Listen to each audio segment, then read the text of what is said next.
Three, two, we are live. Jim, it's good to see you. Great to be here. Buddy, it's Monday, February 23rd. It's episode 3.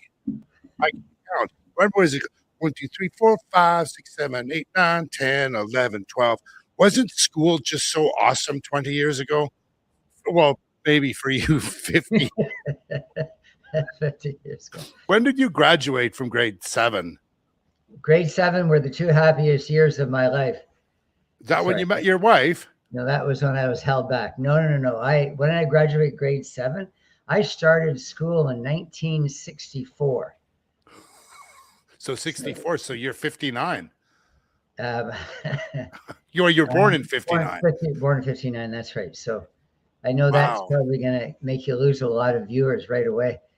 But that's what I love about you, because you're older than me. So we have old viewers and older viewers.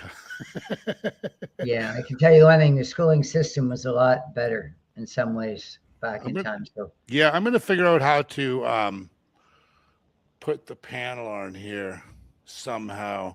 I'll figure that out. I'll get my guy to figure that out. I just want to get all the people's comments on here. Hi, Prairie. Some people are saying hello. Good to see people. Comments are here.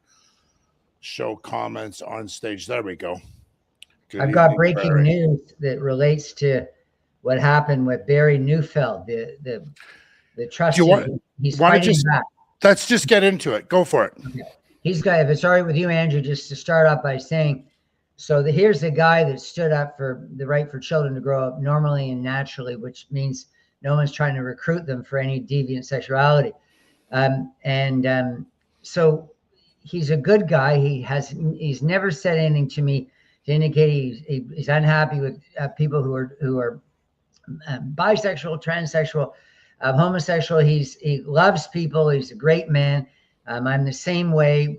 The two of us were just worried about the indoctrination that's happening in school. So he was hit for having an opinion, as you know, that was out of step with people in our woke institutions, and was given a fine essentially of $750,000. But I just learned today that his lawyer is taking that decision to what's called judicial review, which means that it's got to meet certain judicial tests for the decision to stand. So it does put the judge, and in this particular case, the commissioner of the BC Human Rights Tribunal, on the hot seat. And so good on Barry. He lives in a trailer park. He doesn't have a dime to his name, because he's already lost 2 suits, but he's sticking to his guns. He's a man of deep principle, and I think he's a great Canadian hero. Again, he's never had an ill word to say about any group of people. He just simply wants to protect children's right to grow up as we grew up, which was people not inquiring into our sexuality or encouraging us to consider that we're in the wrong body. Yeah, fantastic. I actually have some history with Barry. As a foster parent, I've done a lot of work in the school systems and through the Ministry of Education, Ministry for Children and Family Development. He actually used to put on some workshops, and we've done workshops together, not together, but I've gone to some of his workshops. He's been to some workshops that I've been a participant in. And, I always, I always kind of didn't like him because he looked like Santa Claus. he's an amazing guy, just a fabulous man that, like all of us, like all the men I know that have conversations with me, we're all on the same page. We're logical thinkers, right? We're not emotional thinkers. We're men. Nothing wrong with women, nothing wrong with men, but we're definitely of the logical people. Again, I go back to some of these friends that I've had for decades, my whole life, just Xing me out on social media, telling me that I should be more a libertarian and just go with the flow, and that's okay. And if anybody that knows me well knows I have many gay friends. Not many gay friends, but I know a lot of gay people. I don't hang out. We don't like phone each other up and say, let's go play football, because that's just not what I do, or they do with me. But you know, we go to the nightclubs. You know, I have no problem. They're always trying to hit on me. I guess they think I'm good looking or something. I have no. It's It's not the looks. It's just the energy that I give out. I love people. I love people. You know, with the first drag shows in down on Hornby Street, Hornby and Davie, down by Drake, there used to be an underground drag shows. This was before it was a big thing in celebrities. I was there. I got invited. I went. I was absolutely mortified. I was terrified. I'm like, what are these men doing? I had no idea what was going on. I laughed because it's not my thing. I've got something here that I think the listeners might find interesting. So I had a father who made the gay community across Canada very angry with him in the late 1970s, because what he did is he authorized a raid on bathhouses, because back in the 70s, people who were homosexual had nowhere to go. I mean, it was they had very few places to go, so they ended up having what they're called bathhouses and so forth, including for sex. And they were just not allowed. Did your dad help raid them? No. So my father was the time the Attorney General, Solicitor General of Ontario, and he was asked by the Toronto Police Chief, you know, about this, and he said that it's something he should do, because they're worried about some of the practices that people back at the time didn't think were acceptable, like golden showers. So I won't go into further detail. But but what his kids did, because many of us were of age, understood it, and we said, Dad, why? These people have nowhere else to meet and to be together sexually. Why is that a bad thing? And it was an interesting evolution. A wonderful father, but he was the person, and very proud of that my father in 2003 made the decision, for when he was Chief Justice of Ontario, to allow people to get same-sex couples to be married by striking down the old legislation. They didn't make new law, but striking the legislation. My father. So my father was by the Globe and Mail. He was named Newsmaker of the Year in 2003. So so my point is, he did an evolution that I think all of us have done. That I'm old enough anyway to remember when, you know, people only were intolerant toward people who were outed as homosexual, to being very accepting and understanding that we're all different in who we love and what we do with our lives. The problem, again, with Barry Neufeld is, and with me, and I believe with you, is just leave kids alone. And so the problem with that, I just, you know, whatever my views are, I don't think that I would want to, I would ever think of manipulating children into having adult thoughts and doing things, and particularly the changing of the body.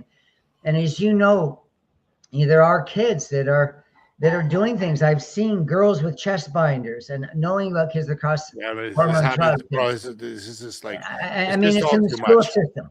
It's in the school system. We got to figure out how to get it out, bud. It's just ridiculous. You know, we can talk. I'm sorry, I didn't mean to. No, I was good interrupt, but it's just. My mind has gone squirrely in the past couple of weeks, because of course I'm in the drug thing. You know, I went out with one of the police people, the big bosses of the VPD last night. I met with Mayor Ken Sim on the weekend. I'm moving and shaking, bro. I went with the kid, with the mayor. I went out with this, you know. We got to figure out how to stop it. I think that's the biggest thing. We have a special guest coming, and I'm just waiting for him to come in. He's a parent from Tumbler Ridge. He doesn't understand how we kind of got here, but he definitely has an idea of what's going on in Tumbler Ridge. And I know people have questions and stuff. So just so if anybody knows, there he is right there. Oh, there he is right there. So we're going to let him in, and I'm going to introduce him. He can introduce himself, and let's get on with it. Monty, my man. Good day. Good day. We've been hanging out so much now, we're like on the screen. Yeah, I know. This is weird. Not in person. I don't know what to think of it. Bro, you're an amazing man. I want to say first to all the viewers, or I don't even know how many people are in here, but I want to say first and foremost that as a result of this crazy government we have, I've had the opportunity to meet some really strong men. Because before all of this craziness in 2019, I think we were all kind of dispersed everywhere. There's people everywhere around just Canada, just sort of lost in their own little groups. But now that this shitstorm has happened, and it really is a shitstorm, I'm finding some strong men, and I just wanted to say, Monty, I'm really appreciative of meeting you. And as you said when I was leaving town, this is going to be a relationship that we've created here. So, Monty, without further ado, do you want to introduce yourself? Let the viewers know who you are, why you're here. Well, I don't know, Drew. You invited me.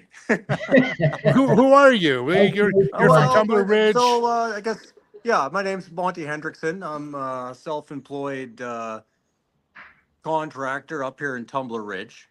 I had 3 kids that went to that high school and just got shot up. 2 of my 3 were there that day, and I'm a hockey coach in the community. I guess I've been kind of the go-to guy for a lot of these kids with the problems they've been having. I've been talking to a lot of their parents and a lot of the other people just involved that need someone to talk to, and like damn near know everyone involved in town. Yeah, I've been the electrical contractor here and mechanical contractor for 5 years on the side, and then the last year I've been working at it full time. The electrical company left, and when they left and shut down, you kind of became the town electrician, correct? Yeah. There wasn't anyone ticketed in electrical up here, so there were some electricians at the mines, but nobody doing anything in town, eh? So I just started helping out people, and decided, okay, well, I should probably get paid for my time. So then for about 5 years, I had a full-time job at the mine, and I was doing that on the side, and 3 kids, and just got to a point I had to pick one or the other, and contracting won and mine lost. But your heart is with the kids, because I see you. There's some pictures. There's some pictures behind you, and you're not a hockey player, but you became one moving to Tumbler Ridge. Yeah, I did. I grew up racing competitive off-road dirt bikes, and I came from the Okanagan, where there was plentiful of dirt bike racing. Never even set foot really in any skates. So been on ice, but not with skates on. So I gotta watch you skate. Are you a good skater? I've recently graduated from pylon to moving pylon now. I love it. We have a term for football players in football.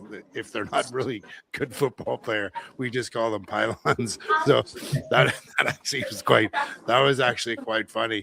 Monty, let's get into what's going on in Tumbler Ridge for everyone. So there's a lot of questions. I've been getting tons of static to me. They want to know what's going on. I don't feel comfortable talking about that stuff because, of course, I'm not from there. But one thing that was really blew me, Monty, can you press mute when you're not talking?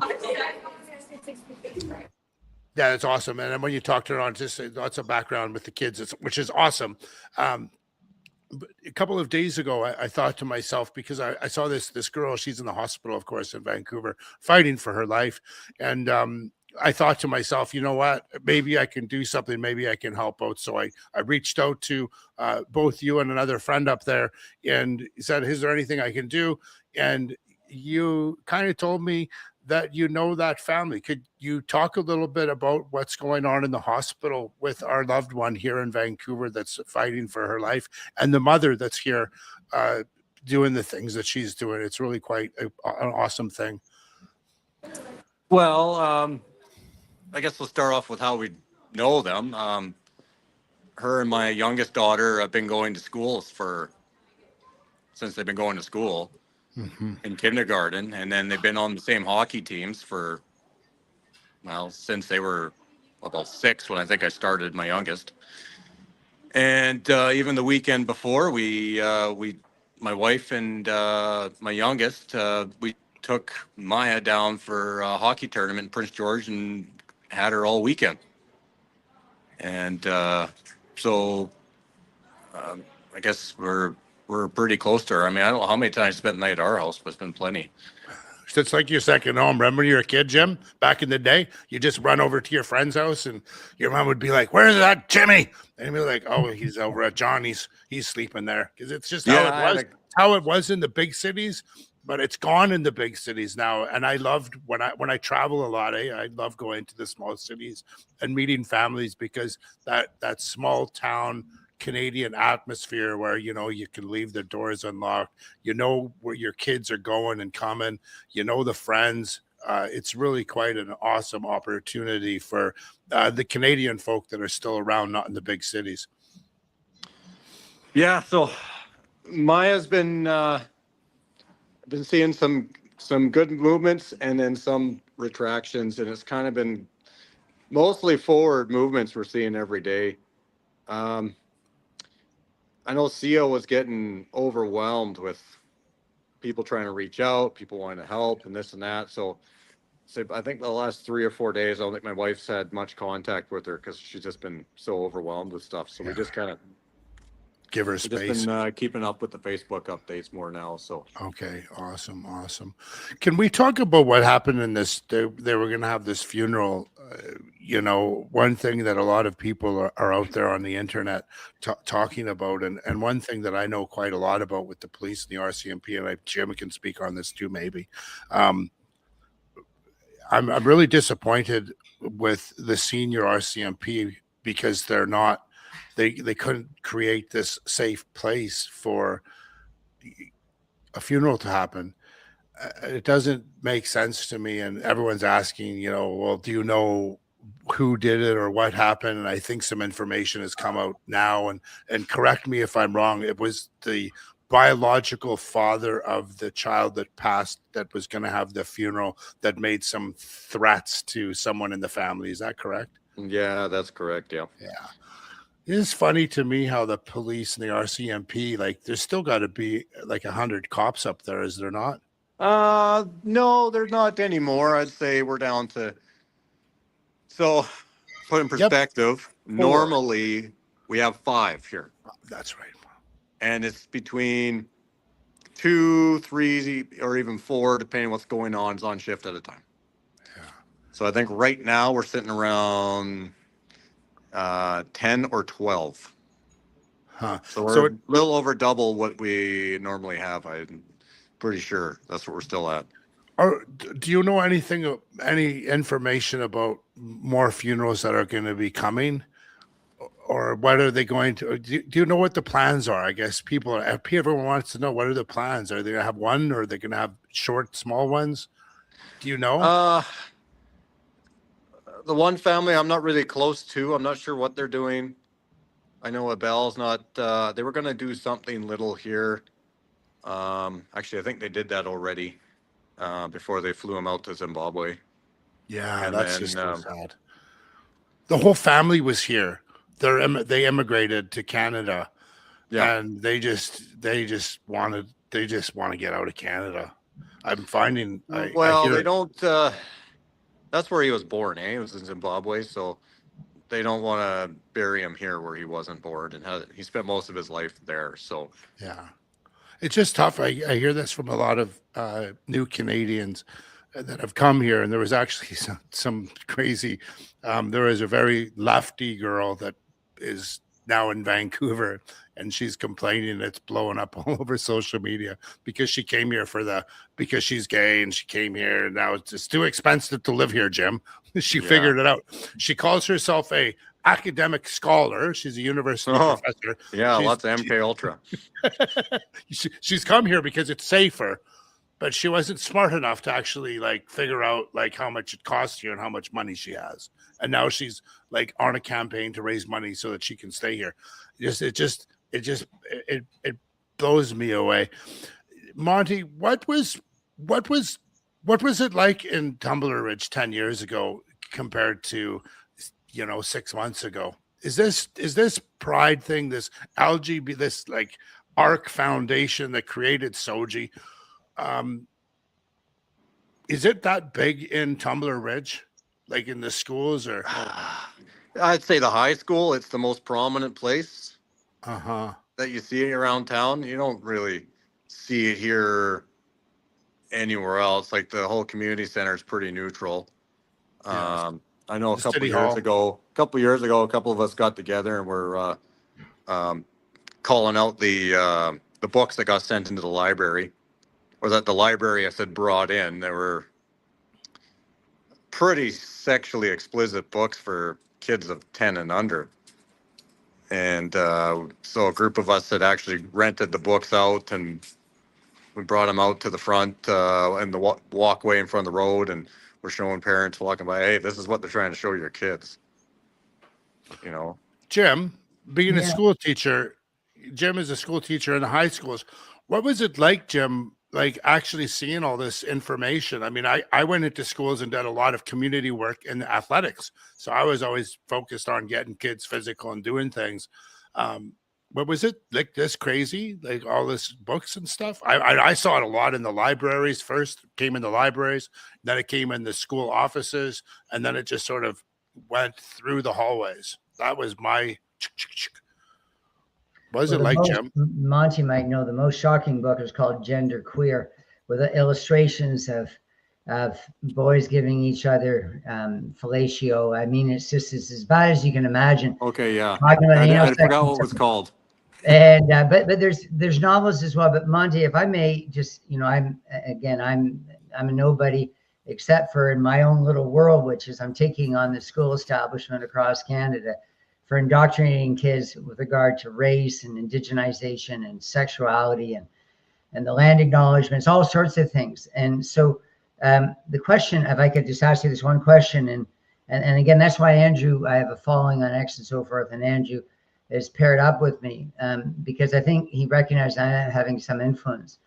And please, you don't have to answer anything I say, but if I ask you this one question, was the fact that that Jesse was said to have been on cross-sex hormones, was the whole fact that was going through a process of transitioning.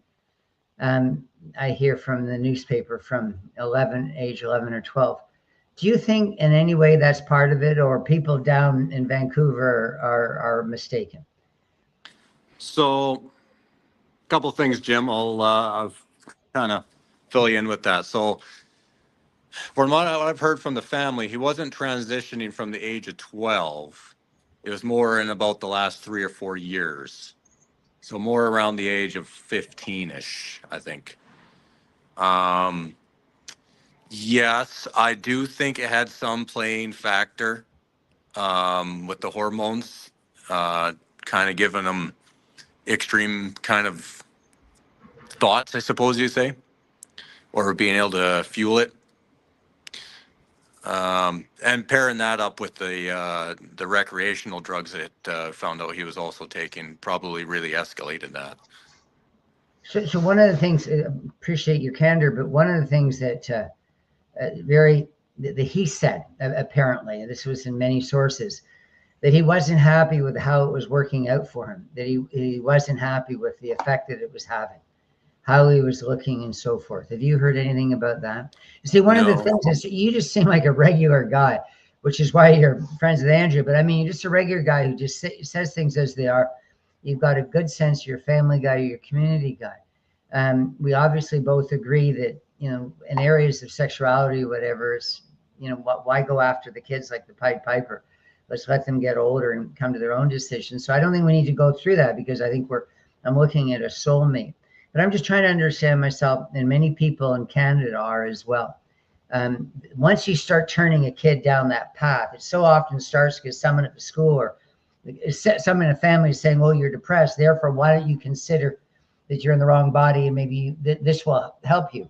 But the reality, of course, is that it just makes kids in many cases more depressed and more mixed up. Yeah.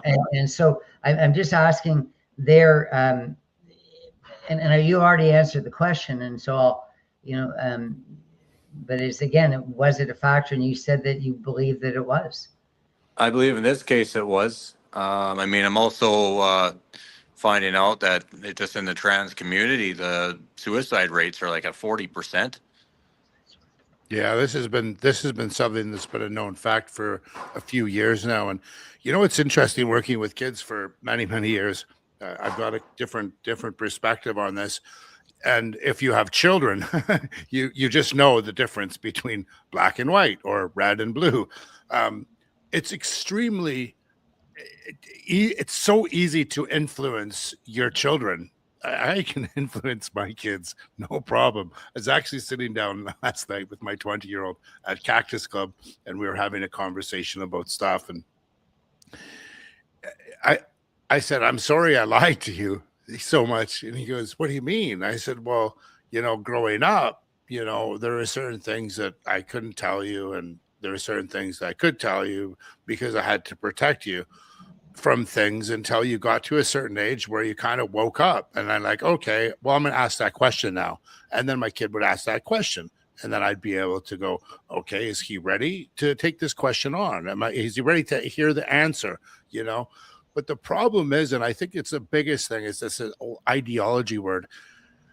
There's so many parents out there, and please correct me if I'm wrong or you think any different. There's just so many people in the big cities, Monty, Jim, that they're working. There's just so much. They're having such a tough time financially. They've got to work. It was the 70s with the feminization of women, the feminist movement.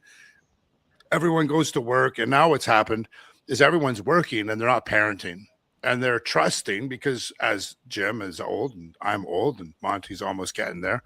When we had kids, parents had no problem. We knew the schools were safe, but this was introduced so fast, and kids, they're not able to ask the questions to their parents because they're too busy.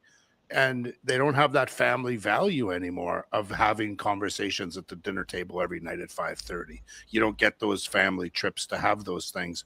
And today they're getting all the information from the schools because they're asking questions there.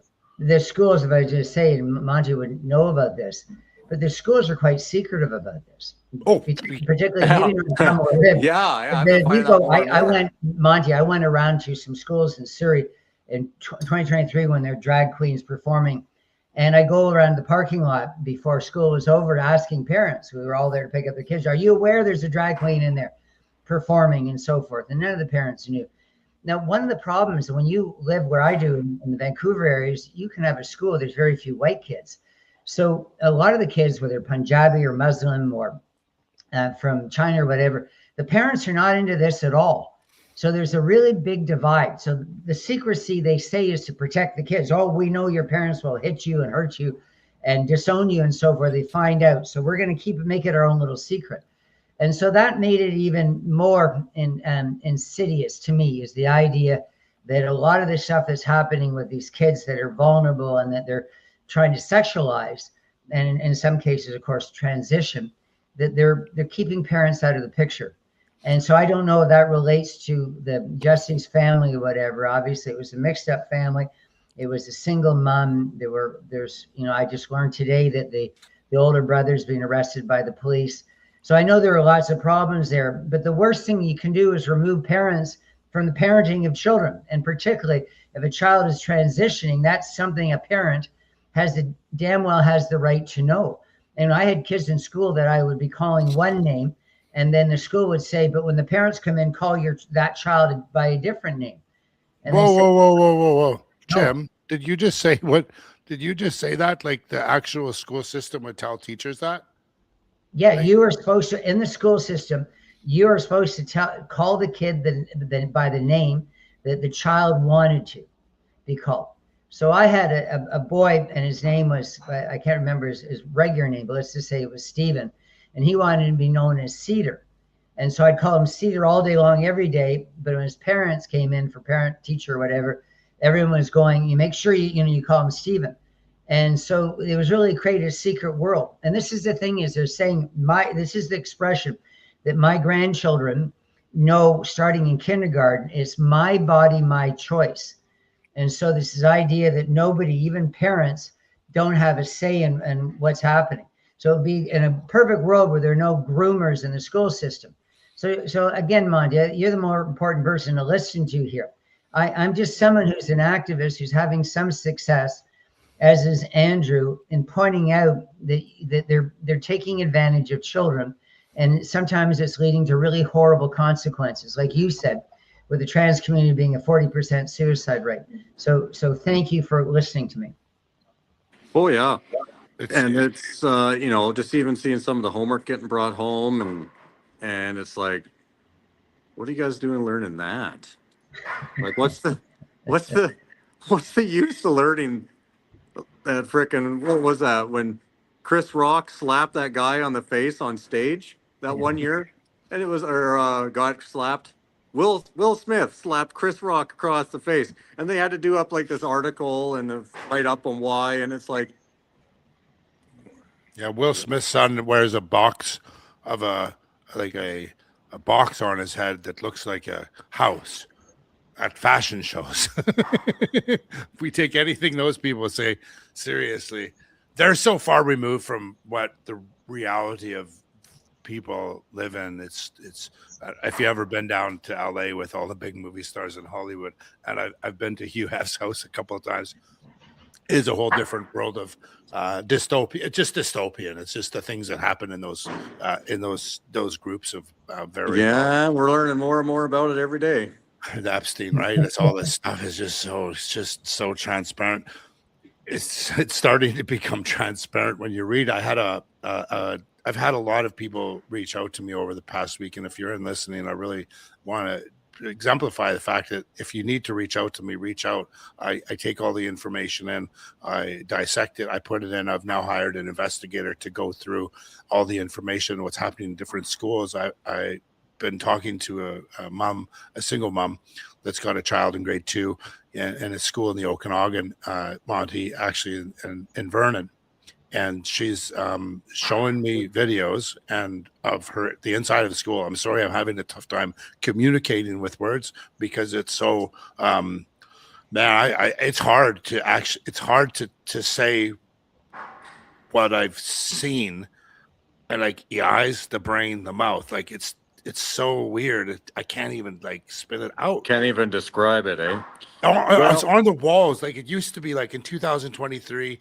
2022, it was like, okay, I went into the schools and there were some rainbows and there was some weird stuff. Then I go to through the library to go to the back gym or the back plane area. I used to bring these NFL football players, yet I bring them into the entrance. These guys from the US, bring them into the entrance, secretary. Hello. Okay. Yeah, Andrew, no problem. Walk through the library and outside. And these guys are like, bro, what's going on in Canada? I mean, they are a young guy, like 23 years old. So, he's LSU player. He's a super awesome kid, but he doesn't know. He's not 30 years old yet. He doesn't understand what's going on, but it's just a mess. And today, these things that are going up do we know how to get rid of this, Monty? This SOGI 123? Do you know how? I've got some thoughts, but Yeah. probably not something we'll discuss here. Jim, you know how to get rid of SOGI 123 in these schools? Yeah, when you said the ARC Foundation worked with a lot of people, including the teachers union and a lot of transsexual and rainbow groups. I mean, it was a lot of activists. So this was not something that was done with parents. The very first thing is you should just say there needs to be a review of it and get parents involved, because it would disappear in a hurry.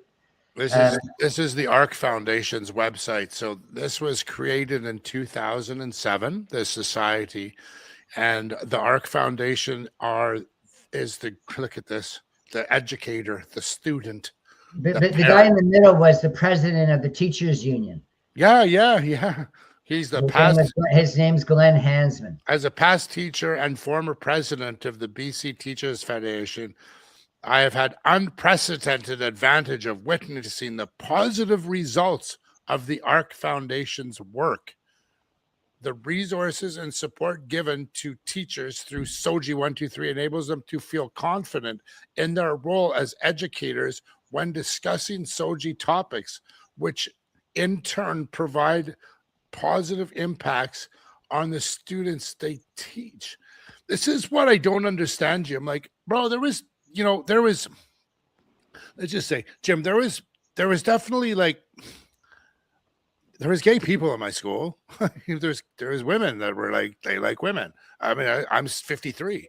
We knew who they were. Sometimes they would go and have sexy sex when all we're having parties and the two girls are over there. You know, the guys disappeared. No one talked about it, but you know what they were doing, you know? And I think that these people like this teacher, this guy here, and these people that are now in power, they've sort of come up, and I it's just my opinion, they were those gay people, or they were the bisexual people, and they rose in power, and they want to protect the 1 or 2 or 3 or 4% of the kids that are gay, and it's just gone so far off script. That's a great point, Andrew, because they're not helping the 96 or 97% or whatever who aren't that way. I'm focusing all the time on alternative sexuality. It's like the 4% of the Aboriginals in Canada. That's right. But that's a good point. But you're also not helping those kids as well, because they don't want to be having everybody know that they might have, you know, different thoughts in their head. Why anyhow? It's just so wrong to be sexualizing children. But what Monty may not know, Monty and Andrew and I were talking about before he came on. So there's a trustee that began fighting against this indoctrination of children all these different ways, but particularly with regard to recruiting them, very openly recruiting them. What teachers often do is a pizza and pop for free at lunchtime, and they get these kids that really mixed up, and then they think, well, maybe your problem is that you're just not understanding what your true sexuality is, and have you considered this or that? Yeah, grooming them. Yeah, and so this guy, what's interesting here, this guy again was just given an almost $1 million fine. He already has lost 2 court cases. So he lost a third with the Human Rights Tribunal, Barry Neufeld. And the picture we just saw that Andrew showed was of the BC TF, the teacher union president. That guy sued Barry Neufeld and won because the teacher union put $1 million behind him. The same teacher union that has abandoned me, even though I was a teacher forever. And I'm suing them, so they're going to lose in the end. They just don't know it yet. But anyhow, that guy's part of it. But he's gay himself. He's an activist. He's somebody that is wanting to queer the system because he wants the system to look like and be like him. That is absolutely outrageous. Whatever my sexuality is, or whatever my philosophy or politics, I have no business manipulating children. And that's what's happening here. So once again, just for the audience, Monty, you believe that the fact that Jesse might have this transitioning and identify himself as a transitioner, that this didn't make it easier for him to deal with what he probably already had, which was mental illness. Yeah, I think it made it more difficult for him. Yeah. I mean, it just, you mix in, he's still developing as an adult. You tell you're 25. Yeah. 23 for girls, 20. We're late. We're older. We're late. Most males, I think myself, is definitely in the category of about 27 when your brain starts finishing developing. And I mean, that just throwing that kind of hormones into your body, it's got to mess with you. Monty, before you bounce, and I know you got to go here because you've got kids on the ice and you've got to get back to coaching, and I want to thank you so much for coming on.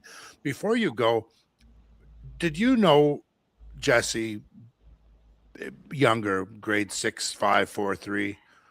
Did you know the family? I knew the family, but I didn't know Jesse. Mm-hmm. He was always kind of quiet. So he was a quiet kid. Not really out. I've talked to his grandfather quite a bit. His grandfather said that he was actually a nice young boy till about around the age of 13 when puberty started kicking in. Well, when it all hits for us, we go crazy, us guys. Huh, yeah. As women, I speak for us. I can speak for us because I'm a dude.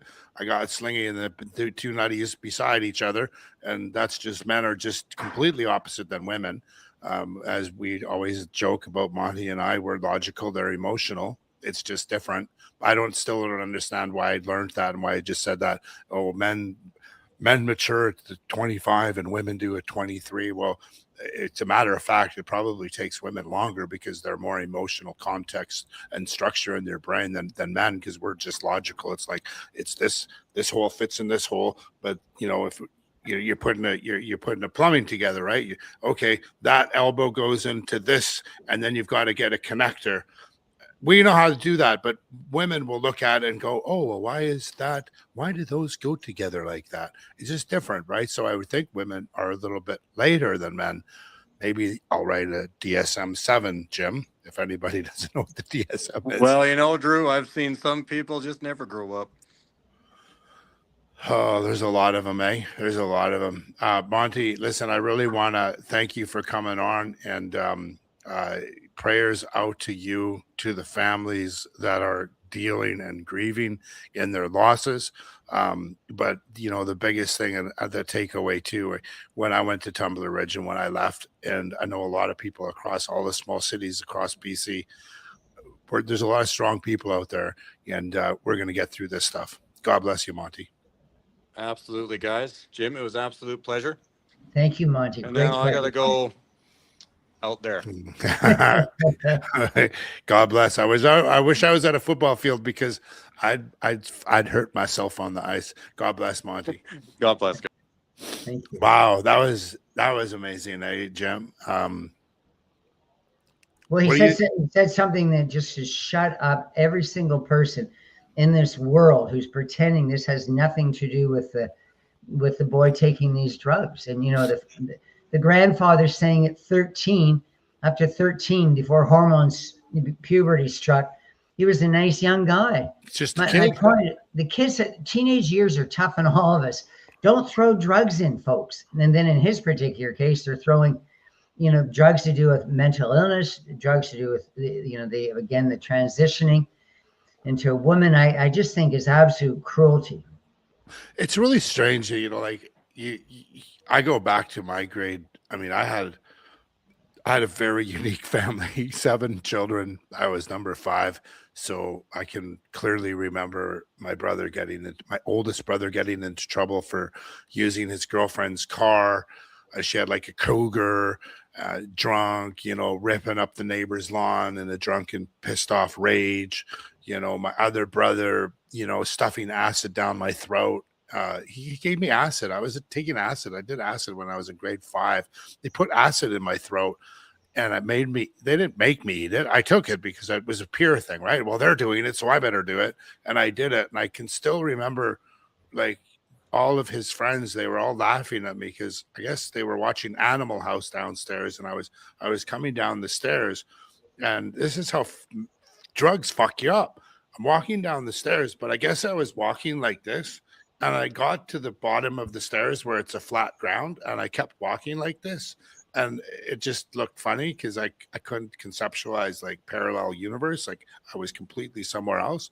And that's how it was in the 80s and the 70s too. The 70s was a little bit different drugs, but the 80s, that's when a lot of the chemicals came in. I think the 70s it was more natural, other than LSD, but the 80s, that when the chemicals came in, and then we went to like natural. It was all about smoking the natural marijuana. It's good, it's okay. And now all these fucking marijuana stores, all that those are all chemicals, and the kids are smoking the marijuana, they're smoking the vapes, they're eating the gummies. Now you get a kid like Monty said with Jess. I mean, I don't call him Jesse, I just say Jess for reference, because I don't want to differentiate like the whether he wanted to be called part of the time a girl or a boy. So Jess is just a dude's name to me. That's why I just call him Jess. You get a kid like that that's just a quiet, calm kid, maybe reserved, maybe not the testosterone 8-year-old that's running around with ADHD. It's just a calm kid. And then all of a sudden there's a lockdown, right? We got a lockdown. And then these kids that are a little bit, quiet, like my own son that I adopted, Newt, he goes to school and he gets told, you're going to go to this. That looks funny, eh? You're going to go to the handicap class Don't worry, handyman's here. That's me. That's what they used to call me. I'm handyman. But dude goes to this classroom where there's another kid that I'll never forget. His name's I'm not going to use his name, but it's a little dude, and I thought he was a girl. He looked like a female, just because I got a girlfriend from elementary school. She was more of a dude than she was a girl, but she grew up into a very beautiful woman.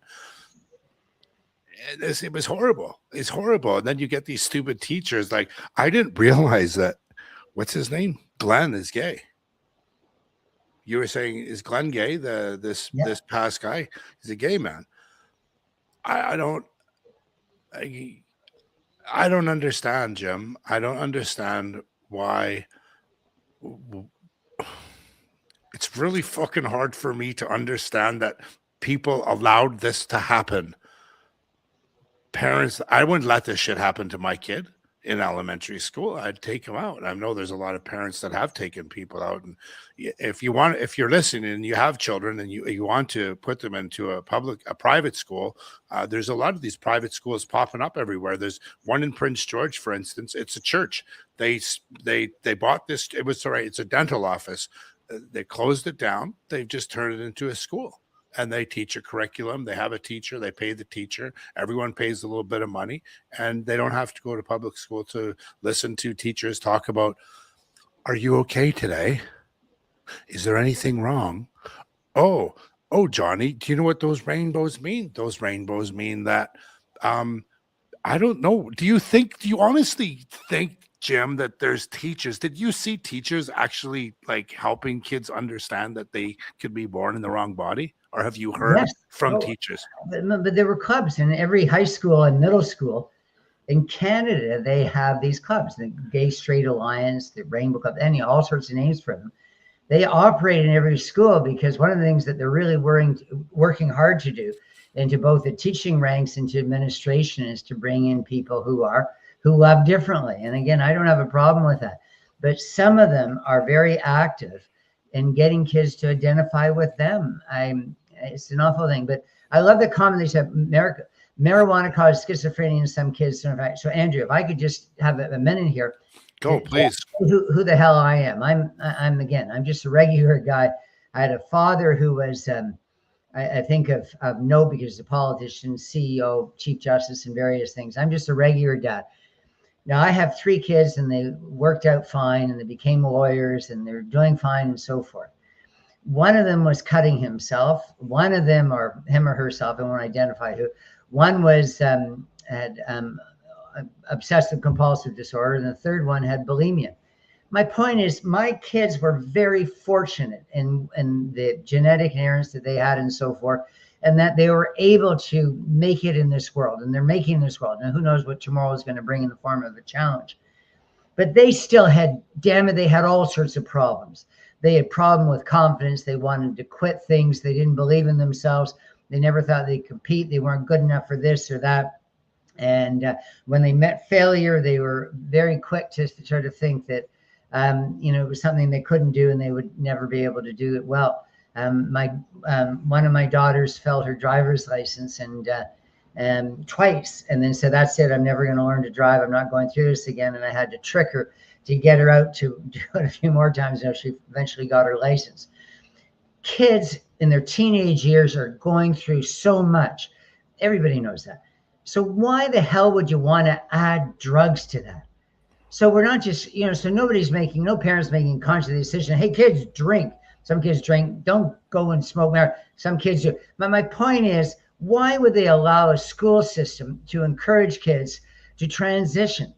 The very idea of doing anything that's going to involve drugs or physical mutilation and ultimately sterility with children. Let adults be adults, but damn it, don't mess with kids. That is our sacred and trust, is that kids can't do it, man. I'm a guy with 7 grandchildren, and the youngest right now is 10 days old.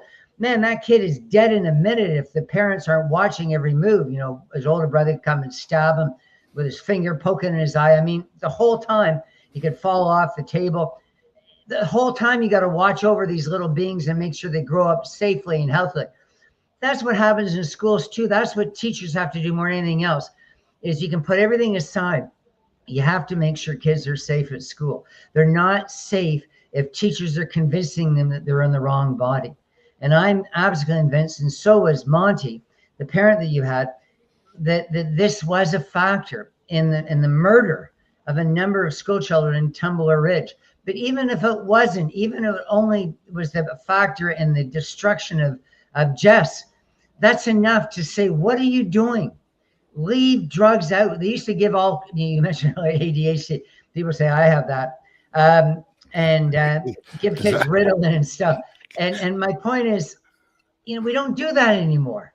We're cautious about that. And my father, my lovely father, in later age, he suffered from depression. And I think that's really led to his death. They were giving him drugs for his depression. They were giving him drugs for anxiety. He was giving him drugs for pain because he had hip surgery and various things that never got right. And then, damn it, my dad couldn't sleep at night, so he took his own barbiturates, and then he was a heavy scotch drinker. My father, man, he could have been a walking drugstore. All the stuff that he had on. We made him as a society into an addict. And now everyone's saying with old people, you walk into any old person's bathroom, you open up their medicine cabinet, and it's just full of drugs. Damn it, that's not a good idea. And I'm not saying some old people don't need this drug or that drug. I'm saying the fewer drugs you take in life, particularly when you're younger, the better off you are. So why the hell are we introducing any dramatic change in a child's being? Let the child get out of childhood. When I went to when I got my contracts ended and after 21 years of making 21, I still get PTSD. 21 years of having foster kids in my home, 976 placements in my home, and I think of all the kids that have come into my house, and so many of them. I can remember this one kid, Dev. I think there was a magnitude of medications he was on. He ended up leaving the house after, it was a short-term place, but it was a stabilization thing and he ended up leaving, and he calls me dad. He's got a father, he's got a biological father, but he calls me dad, and he calls me all the time, and we have these talks. And sometimes if he calls me and I don't answer, Bright gets pissed off, and he'll send me asshole messages, because that's the relationship we have, right? Because I believe truly that I saved his life, but I also truly believe that he saved mine, because we have such a phenomenal relationship. But that kid, he always talks about how much medication, he was on. And when I left fostering, I went and did my schooling to become a mediator. And a lot of people in the school, in the university, they said, oh, you should be an elder mediator, and I'm like, oh, well, maybe I've got something going on here. I better listen to all these people that are in school with me. So next thing I know, I started, giving out business cards, and I probably had maybe 24 clients, families, from 2022 and 2023, about 24 families contacting me, parents, people our age, Jim, 50s and 60s, with parents that are 80 and 90. And I'll never forget my first client. This is like a $40 million estate home in West Vancouver. And I walked in and I thought, everything's going to be fine. They've got a maid, they've got like house service, they've got cleaners. They've got the Bentleys. And you walk in and you sit at the dinner table, and dad's normal. Like dad's like, he's had back injuries, he had neck injuries, but dad's sitting there and he's drooling. He was like drooling. And I, after dinner, we went and had tea and crumpets in this other little room. It's a beautiful home.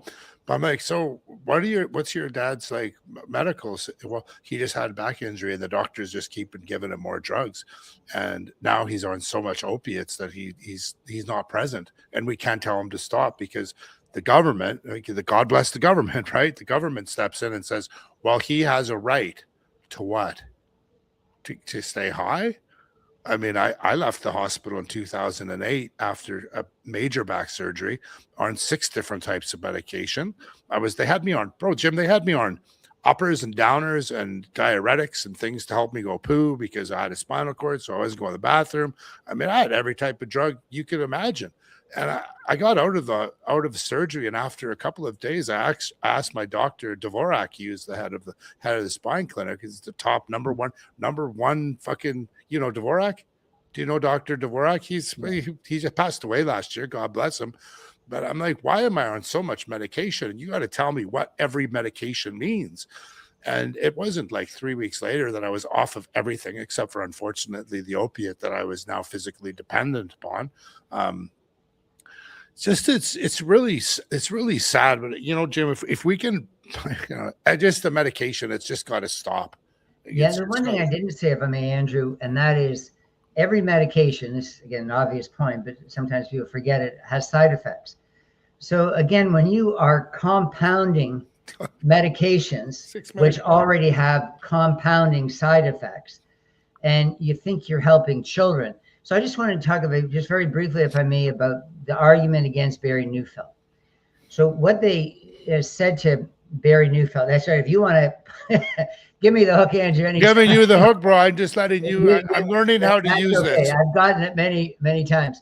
But this is a valuable thing, Andrew, that I think to say to people. And that is, what is it that they're saying Barry Neufeld said? Because he didn't say anything wrong. He has no case against transsexuals of any age. That's not his thing. He just is against the school system for a time as an elected public official, school trustee. He was against the idea that we were introducing those ideas to kids because they weren't good for kids. So what the argument against him is that he is two things: that he is hateful, that he doesn't believe that trans people even exist, that he denies their existence simply because he's saying, no, there's two sexes, men and women. There's no such thing as a transsexual. And there really isn't biologically. I know there are some people who are, could have obviously the characteristics, sexual characteristics of both, but it's a very rare thing. So there is that binary. But Barry never denied the existence of anyone. He's just so this idea they turn the language against you. And the second thing is about Barry is this idea that he's out to promote hate. How can you? Some person wrote to me today, said up until 1985 or so, maybe up till 2015, every single person in Canada believed there was only men and women. And every once in a while you get a hermaphrodite, and the woman captain, and who ran the 400 meters and was very for Brazil and whether male or female and so forth. And the female boxers that had their gold medals taken away from them in the last Summer Olympics. There are some people who are not in one category or the other, but everybody else is. So John Cleese, the comedian, said, look, it's that simple. There are people with a Y chromosome, and there are people who don't have a Y chromosome. That's it. That's two types. This is our biology. So this idea of saying to kids in school, as they all do, there's 95 genders or whatever, and it's always growing, just like the LGBTQ plus, an acronym continues to grow. My message, I'm hoping that anyone that walks away from me will not see someone, same with you, Andrew, someone who hates any group. And I was in a situation a few years back where there was a transsexual, a guy who was dressed as a woman and so forth, and down in the east side of Commercial, bit of a rough neighborhood, and I reacted slowly to it. But there was a bunch of guys, obviously recent immigrants, who were rough with him and taunting him, and he quickened his pace, or she quickened her pace, whatever you want to say, and quickened his pace, and I was watching this, and after a few seconds, it clicked onto me that here was a person walking the streets of Canada who was being harassed by other people, and I got out of my truck and and went toward the person and looked at the other person, gave him a dirty look, and caught up to the person and just said that, I'm here if there's any further problem. I mean, like most Canadian men are like that. You protect anybody that needs protection. And if anybody, which is a disorder, believes that he or she's in the wrong body, then as an adult and they make changes, then God love them. And that's an expression they use all the time, Andrew. So it's not that. It's the idea of going after children. And that's what Barry Neufeld did, is he protected children. And damn it, they give him a $750,000 fine for doing what every single decent person in Canada should have done long ago, which is to say the kids aren't ready for this. Don't even go there. This doesn't make sense, Jim. This SOGI 123, the British Columbia website. If you have time, friends that are listening to this, I know it's really difficult. It's difficult for me to go through it, but I did go through it. And I mean, just look at the picture of the lady with the really short hair, and she's a learning burst. I guess this is what they did when they, what does it say?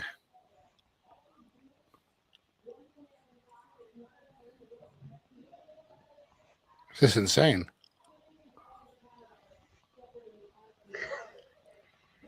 It's pretty shocking if you look through this stuff.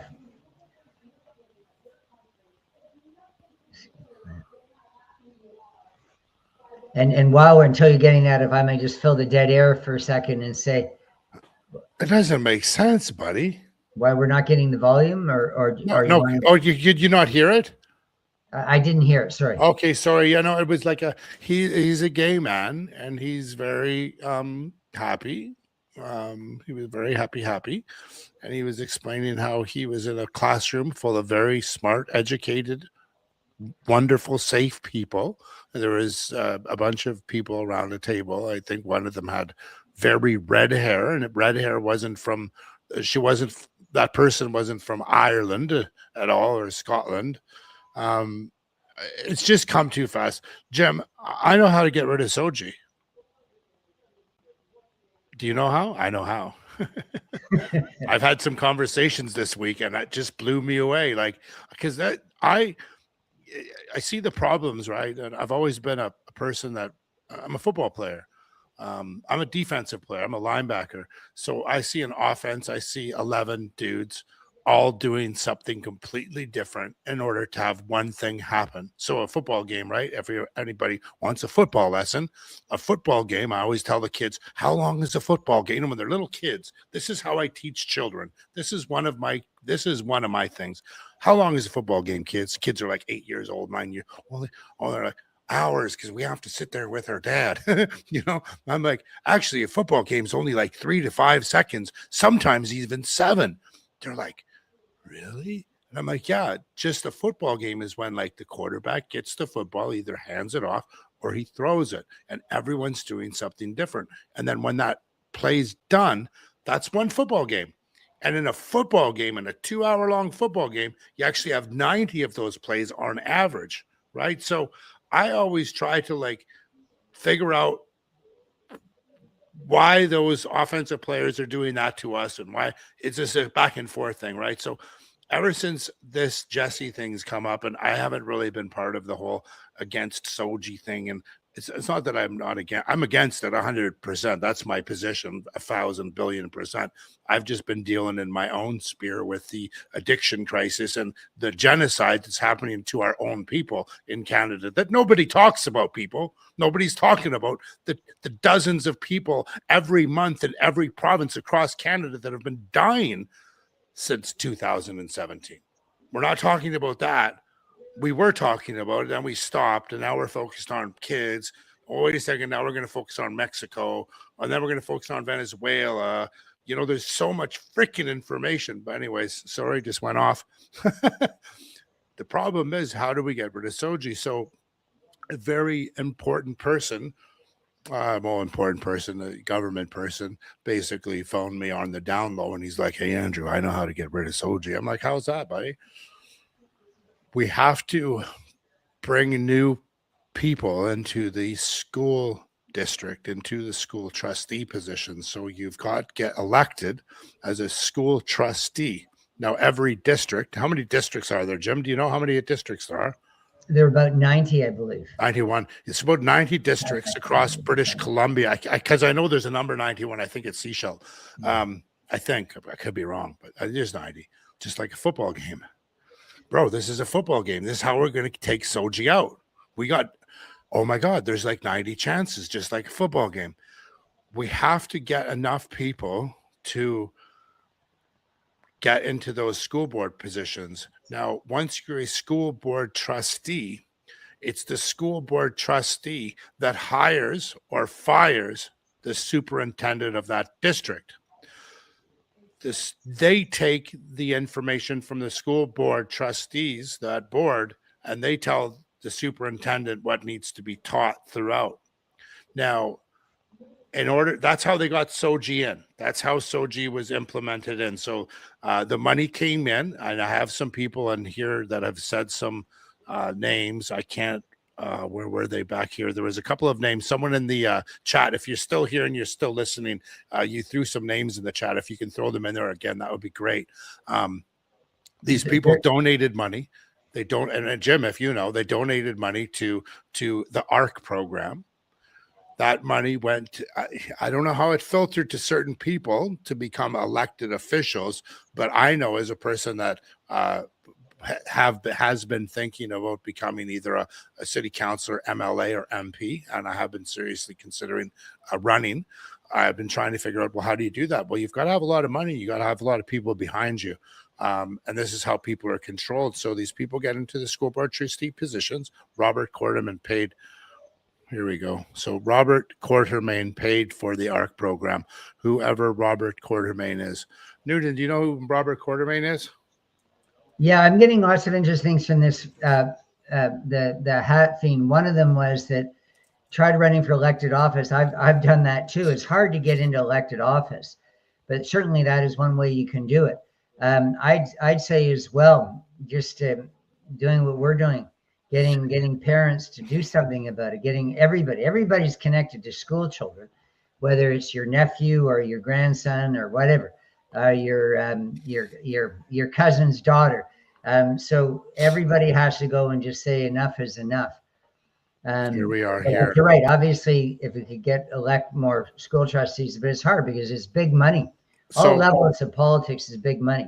So Robert Quartermain has basically funded, and I'm allegedly, I'm going to use the word allegedly because I don't want to get sued, allegedly put a lot of the money in to create the ARC program. I don't know why I haven't done a deep dive on him. Thank you for that information. He's part of the elite gay mafia. I love that. But Andrew, if I could just say, it's in every province. Soji is only really in Alberta. It's trying to get into Saskatchewan and Manitoba, but it's only really in Alberta and BC, and they have the same thing in Ontario, the same thing it's everywhere in the Western world, right? Pennsylvania became the chief electoral issue. So it's all over the Western world. Yes, so I would say, obviously, that guy had a role in it, but he just had a role here. That's right. So to me, that's right. So to me, the big issue here is that what we all need to do is to go back to, and I love it when you keep on saying going back in time and how it was. We used to be in schools. Beautiful. We used to talk about what was in the best interest of children, and as I've said before, what you do in a court of law. You only make decisions, particularly in divorce, of what is in the best interest of a child. None of this is in the best interest of a child. And when I'm also reading here, we've got the elite gay mafia. You do have a lot of mafias, and I lost my teaching job because of another mafia, which is the reconciliation mafia.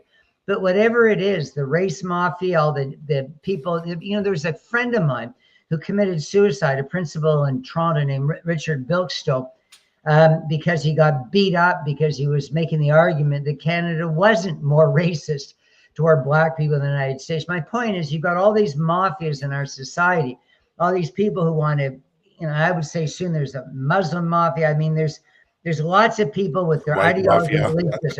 Yeah, that's right. There's all these people, and some of them are legitimate in a sense. I mean, people have belief systems, nothing wrong with it.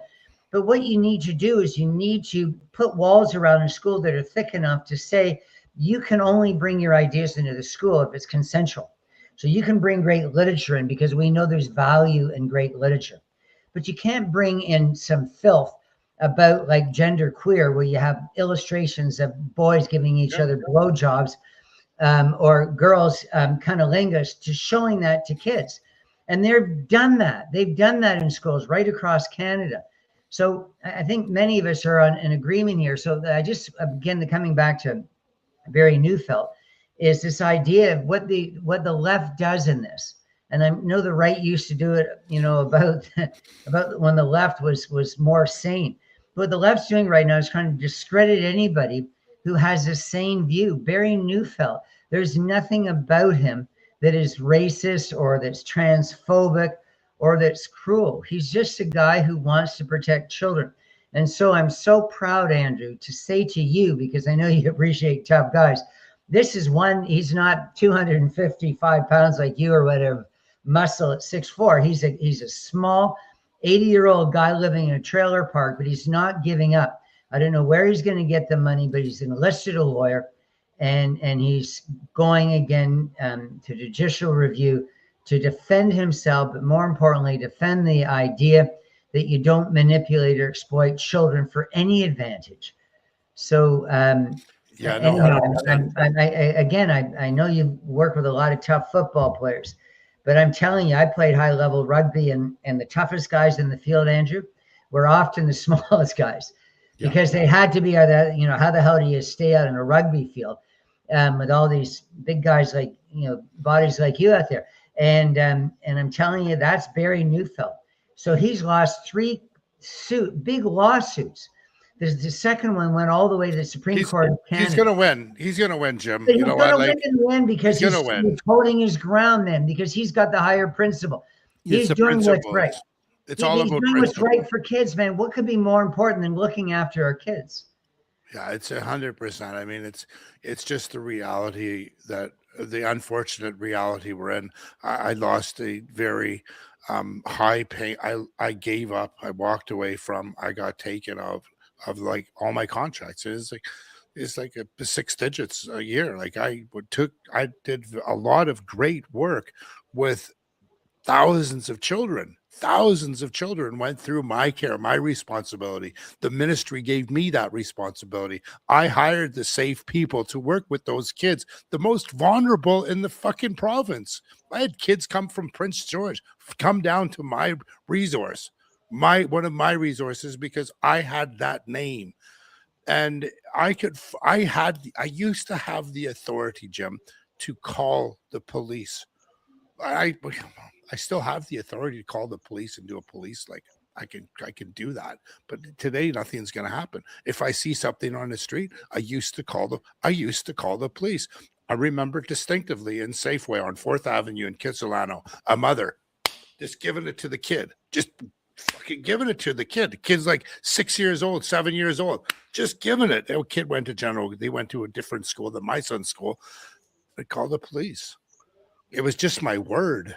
The social workers were there, the probation car 86 it's called. So there's a probation officer, there's a social worker, and a police officer. They all ride in one car.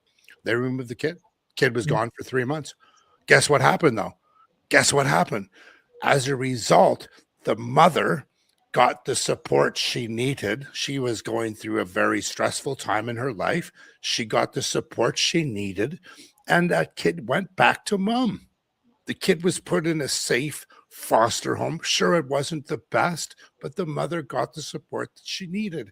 Today, if we call someone, we're going to get in trouble. I'll like, that's exactly how dare you?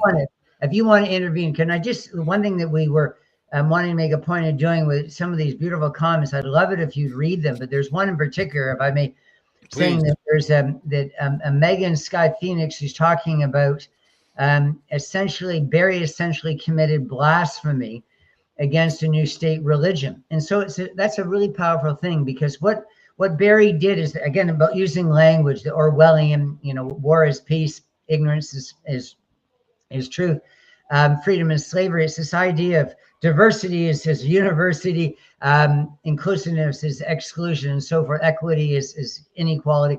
So, but this is beautiful. So we've created a system, coming back to Barry and the whole Soji thing, is we've created a belief system. We need to work so hard to make a certain minority, very small minorities, like 5 in 100,000, who really are dysphoric, and make them feel safe in the school system. But by doing all this Soji stuff, we're just embarrassing the hell out of them. And then we're twisting the minds of all these other kids.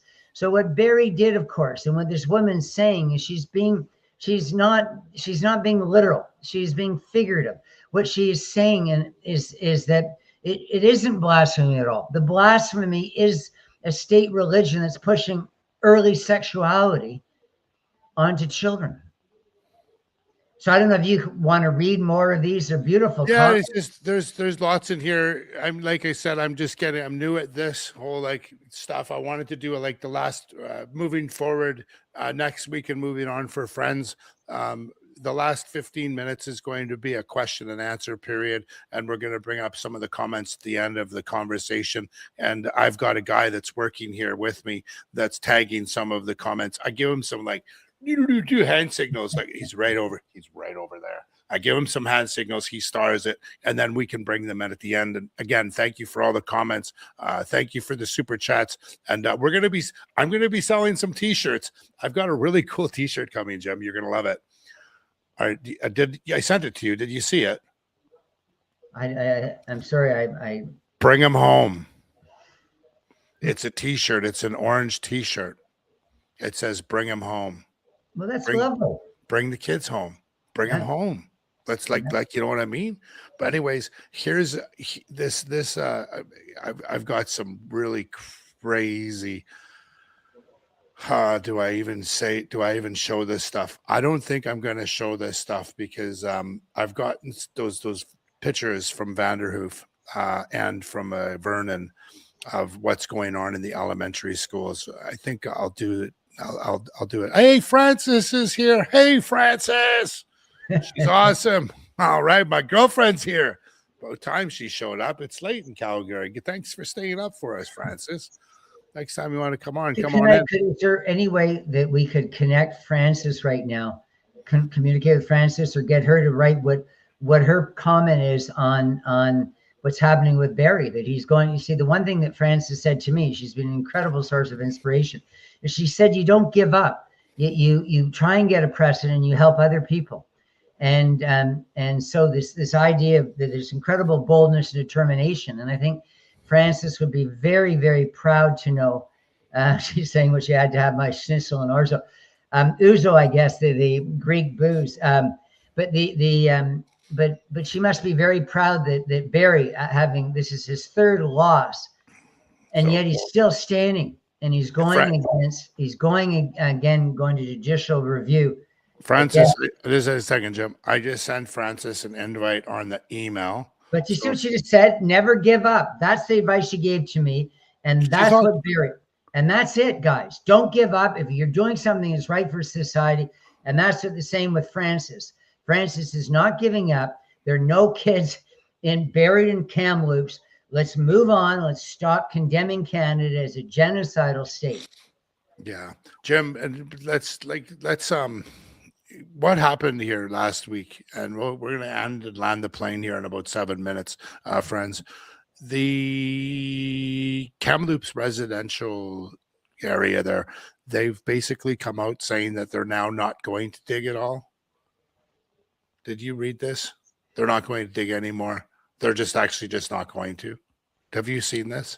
Yeah, well, they can't. And I've said this to anybody, and I'll argue with anybody. They can't dig because there are no bodies there.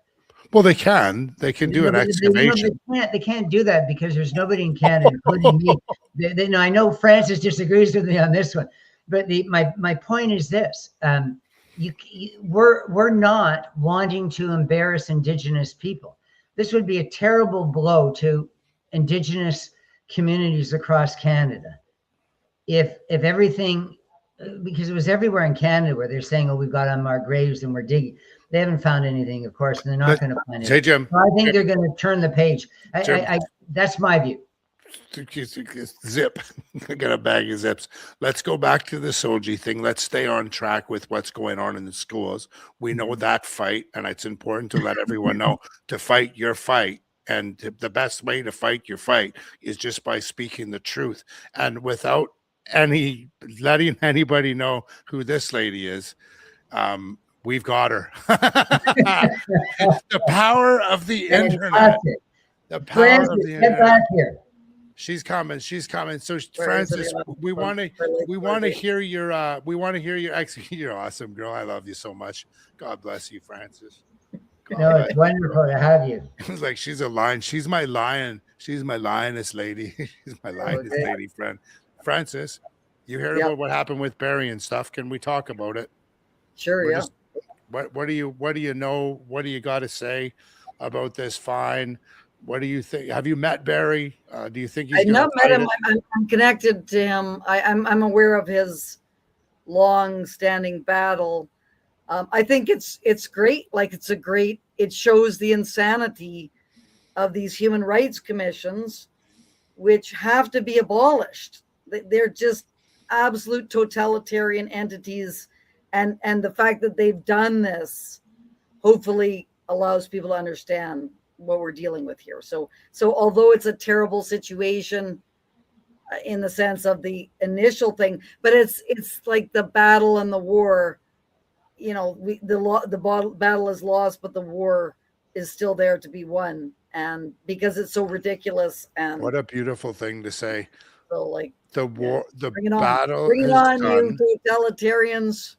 It's time to just duke it out and expose everything that's been going on for the last, I guess it's 20 years this is the culmination of 20 years of increasing. My friend is in Puerto Vallarta, Francis, right now. Dan Dix with Press for Truth. If anybody doesn't know Dan Dix and Press for Truth, please check it out. He's on X as Dan Dix PFT, and it's an amazing guy. But he was down at a conference in Puerto Vallarta when all this stuff started popping off right outside of his hotel. And I kind of feel like what you just said, Francis, maybe they're just a little bit behind. The fights, the war is done, but the fight, what did you say? The war is done, but the fight's got to continue. Like the judgment. The battle is lost, but the war is still there to be won. Yeah. So And it's I a minor think step back in a larger. I think we're seeing this everywhere. I think we're seeing this everywhere, and right now in Mexico, where the battle, they know they're not going to win against the U.S., and there's going to be some shit that's going to be coming up soon for the cartels down there, because it's just a travesty. It's a travesty what's I'll going just on. say one quick comment, and Francis would probably agree with me on this, that I think the $750,000 penalty, which is so obscene for a man that's on a small pension and trailer park, 50,000 is doesn't have any assets. 750,000. So, but to me, Francis, it's a positive because they overplayed their hand. Yeah, that they overreach. It was a massive overreach. Well, they've been getting more and more arrogant as time goes on, and now, well, the tide is turning on the trans issue. yes. Like, we're all going to Montreal in March. I'm not going. To fight against the penises in female prisons. They got to get the penises out of the female prisons. Yeah. You hear about that kid that Billboard Chris talks about, like the dude that went to jail when he was 16 for M, and he transitioned when he was in his 20s. Now he's got breasts, so he moved him to a female prison. He was charged for M to a kid. He ended a child's life, and now he's in a female's prison, right beside the female's place where they have children in the jail. And now supposedly, allegedly, he's assaulted a child there. Yeah. And this is the Canada that I didn't ever. Our foundation in Canada was always like, we were always the strongest. We always were talked about, on D-Day and the heroes and how strong we are, and Canadians are strong. I think we are. I think we just haven't rised up yet. Well, the prisons, the prisons has really gone under the radar because it's the most vulnerable and marginalized people. and who don't really have very many advocates. And the sports, the men and female sports is a more of a boutique kind of issue. And so I'm really glad finally this issue about the prisons is come to the forefront. And to me, that is the most horrible of all the outcomes of this crazy trans issue, all these issues to do with trans activism. And so hopefully we'll make some serious headway on kids in jail living with their parents. And I know actually 2 children that were in prison with their mothers. I couldn't, those spaces in jails and women's prisons where mothers have their children, they're the unbelievably safe place. That's amazing. The amount of supports that they actually get with their children when they get the opportunity to have their children in jail with them. It's such a safe place. But today, because of this transgender SOGI 123 ARC program, it's just gone to the absolute pooper. Yeah. If I could just say one thing that Francis would find interesting with Barry, I communicated with him a couple of times in the weekend, and he helped me. I mean, like you, and I don't stop saying this to you. You were wonderful with me almost 5 years ago. Well, so was Barry, and he helped break my story. Went to Rebel News, and then Drea Humphrey came and interviewed me. But that was Barry Neufeld, and I've given him money and gone out and chatted with him and Chilliwack and so forth. It gave me great pleasure. It's talking about how things are turning in a positive way. I said to Barry, look, this isn't an easy time, but that the world famous comedian from Monty Python, John Cleese, was repeatedly tweeting about you, Barry. Barry Neufeld, a week ago, but nobody knew who he was, and now the world knows about it. Well, there's a great clip, which people have probably seen in Life of Brian, about this, and John Cleese is in this clip where I guess it's Eric Idle who's saying he wants to be a woman, like he's a man who has the right to be a woman, and he wants to have babies as a man, and they're going, how are you going to do that? You don't have a womb. So how are you going to do that? You're going to have it in a box, or you're going to have so the whole thing is incredibly prescient, because it's the logic of trans activism, which is, there it is. Yep, there we are. And there's John Cleese. There's John Cleese right there. I gotta figure. Can you hear it? No. Oh, you can't hear it. It's just, I'm gonna figure it out for next week. I'm sorry, but I there's want to be a woman. I want to be a woman. I want to be a woman. Call me Loretta. John Cleese. Walk this way. 30, I don't know when. I can't remember what year Life of Brian was, but 1979. 1979. So 40 years ago, I guess. Like that was comedy. 40 years ago, that was comedy, and now that's reality. Hate. Now that's hate. That's actually hate now. If Jim and I were to put some cloaks on and sit there outside the art gallery and video stuff, taking a picture and video is making jokes about that, we would get fined 700. Well, I mean, I don't care. They can do whatever they want to me. It's coming back to Barry's decision there. That's fantastic. Like for me, all these things, all these ridiculous struggle sessions and legal processes. The great thing is you force people to write down what they're thinking, which they're very reluctant to do unless you get them in the court setting, and then they have to do it.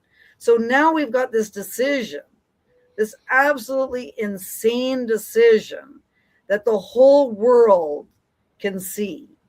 And until that happened, we didn't have that, and now we do. And so Barry, congratulations to you. You've drawn out these crazy people and got them to put their thoughts, which no one can take seriously, on paper. And we will fight you to the end of our days to get rectified. I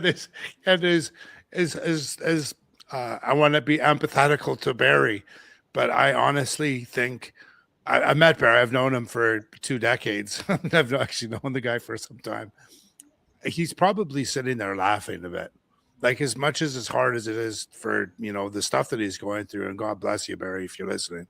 If I was, I go through it with what happened to me with my contract and with my life. I sit back and laugh, and I laugh because God bless, and we're going to end here quick.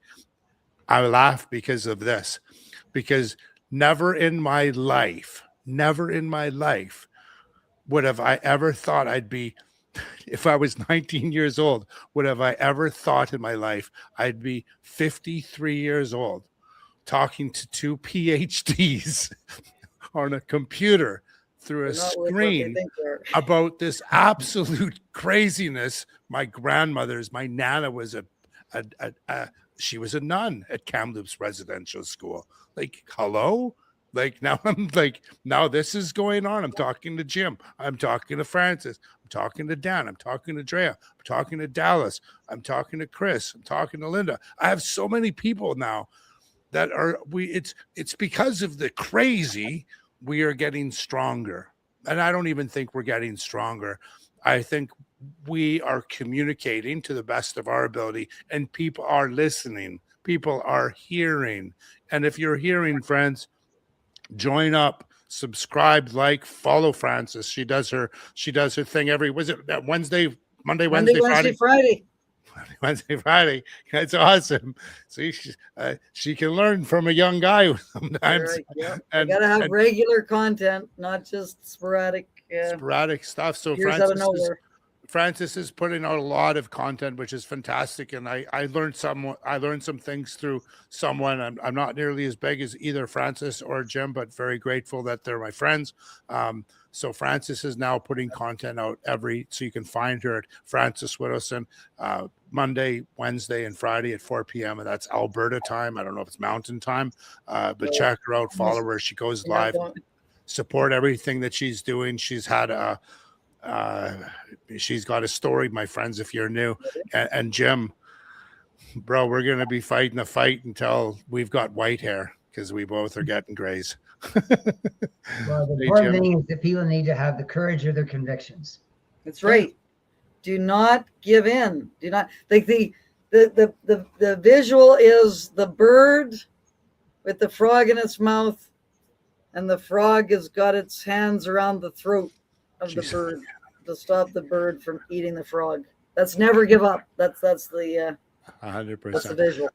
Friends, thank you so much for joining. We will be back next Monday. I'm going to try to get someone pretty big on to the channel next week with Jim and I. Francis, it's always a pleasure. Thank you so much. I hope to get some emails back and forth with you to find out when we're going to our next university. Anyways, everybody, God bless. Thanks a lot.